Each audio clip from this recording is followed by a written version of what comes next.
काय सांगाल, कशासाठी हे उपोषण सुरू करण्यात आलं आहे?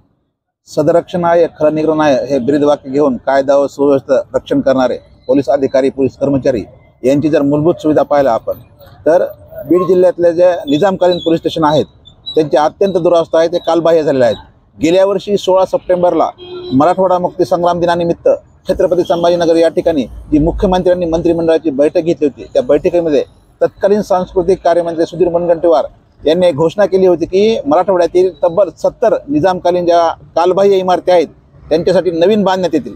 एक वर्ष होऊन गेले या घटनेला। आज आम्ही 17 सप्टेंबर रोजी आज मराठवाडा मुक्ती संग्राम दिनी जिल्हाधिकाऱ्याला आंदोलन करत आहोत, यांना निधी देण्यात यावा। त्याचबरोबर दुसरी गोष्ट पाहिली आपण तर मुख्यमंत्र्यांनी स्वतः जे पोलीस ठाण्याचे निवासस्थान जे आहेत त्यांच्या कर्मचाऱ्यांच्या वसाहती ज्या आहेत त्यासाठी 300 कोटी रुपये मंजूर करून त्याची घोषणा केली होती। मात्र बीड जिल्ह्यातल्या केवळ बीड तालुक्यातल्या किंवा बीड शहरातल्या काही ठिकाणी निवासस्थानांचं काम सुरू आहे। अंबेजोगाई असेल, परळी असेल, या ठिकाणी कुठल्याही प्रकारचं वसाहतीचं काम अद्याप सुरू झालेलं नाही आहे। आम्हाला असं म्हणायचं की जर मुख्यमंत्र्यांनी घोषणा करून वर्ष होऊन सुद्धा जर अजून काम सुरू होत नसेल तर नेमकं म्हणायचं काय? त्यामुळे आमची अशी मागणी आहे की या पोलीस प्रशासनासाठी निजामकालीन ज्या इमारती ज्या आहेत त्यांना तात्काळ नवीन निधी देण्यात येऊन त्या इमारती बांधण्यात याव्यात। त्याचबरोबर पोलिसांचं कुटुंब ज्या वसाहतीमध्ये राहतं त्यांचंही तातडीने बांधकाम करण्यात येऊन त्यांची सोय करावी, कारण ते सर्वांचं रक्षण करत असताना त्यांचंही रक्षण करणं हे प्रशासनाचं कर्तव्य आहे।